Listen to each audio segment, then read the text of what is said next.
Welcome to Fleet TV Morning News. I am Anila Omolara. News headlines. Sanwo-Olu increases bursary scholarship for indigenes and physically challenged students. 767 manufacturers shut down in 2023. Now the news in detail. Lagos State Governor Mr. Babajide Sanwo-Olu on Tuesday announced an increment in scholarship and bursary for students of Lagos State origin in tertiary institutions. He said his administration from 2024 will pay 225,000 naira and 60,000 naira scholarship and bursary to indigent students as against the existing 200,000 naira and 50,000 naira respectively.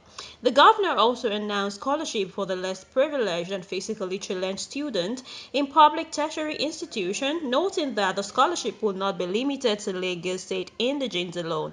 He also announced the appointment of 4 former student union leaders as his senior special assistants. The appointed SSAs were Eniola Opeyemi, Kayode Samo, Giwa More, and Adeola Adewumi. Governor Sanwo-Olu spoke during a one-day interactive session between him and student union leaders and stakeholders in Lagos State, organized by the Ministry of Tertiary Education.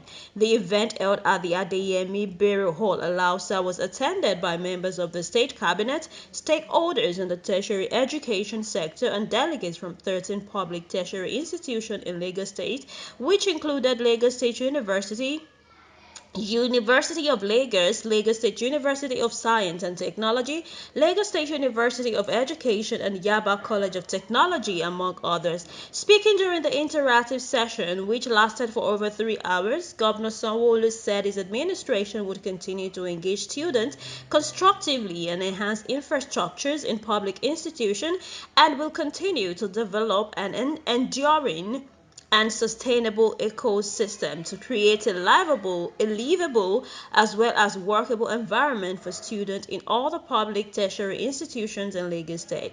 Speaking on the importance of the interactive session, Governor Sanwo-Olu said the meeting is apt because of the trending event in the state and Nigeria. It is a confidence-building process between the government and the governed. It is an opportunity for students and other stakeholders to vent their feeling, opinion, and suggestion on how to overcome challenges confronting collective existence as a people. The governor urged students to keep the hope alive and rest assured that their welfare and development will remain a top priority on his administration's agenda.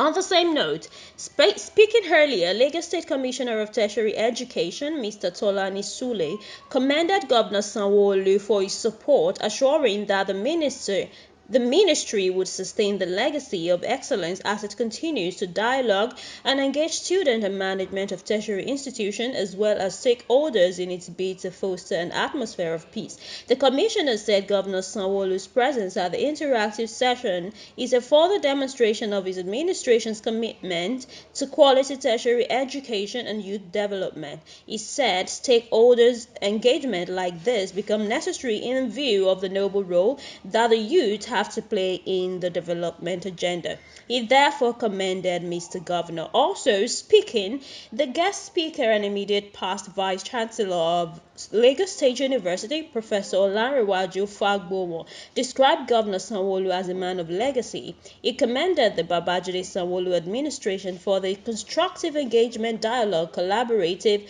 problem-solving technique, and consultation. Professor Fagbowo also restate the need for regular consultation and prioritization of students in the state for constructive criticism and engagement of government policies. He also urged the state government to invest more in infrastructure, rethink student scholarships, subsidize healthcare services, and establish fresh food markets on campuses, as well as provide counseling and support for mental health issues to challenge the students to excel. Finally, the Manufacturers Association of Nigeria has said that the 767 manufacturers shut down operation while 335 became distressed in 2023. This came against the backdrop of exchange rate volatility Rising inflation and other economic challenges that have worsened the investment climate. Man stated this in a statement in which it commended the recently introduced export rate employment levy by the federal government. The association said it was struck with disbelief, seeing that the levy runs contrary to President Bola Tinubu's renewed Hope agenda and the kernel of his fiscal policy and tax reform initiative. According to Mann, the unintended negative consequences on the manufacturing sector are humongous and cannot be accommodated at this time of evident downturn in the economy.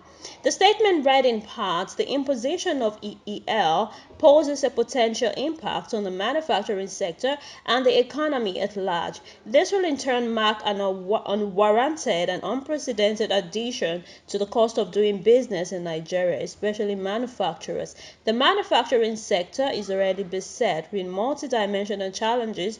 In the year 2023, 335 manufacturing companies became distressed and 767 shut down. The association expressed worry that the introduction of the levy could trigger retaliatory measures against Nigerians working across Africa and other nations of the world, and may also frustrate regional integration efforts and portray Nigeria as a spoiler among our peers. Equally worried that the imposition of such a levy could have far-reaching implications on the national economy and potentially exert pressure on the national currency could be introduced through a handbook rather than a law enacted by the National Assembly. This levy, if not reversed, might expose the federal government to a plethora of lawsuits that would distract government from the task of salvaging the current dire situation of our economy, that statement added. And that's the Flip TV Morning News. I am Anyela Omolara. Thanks for staying with us.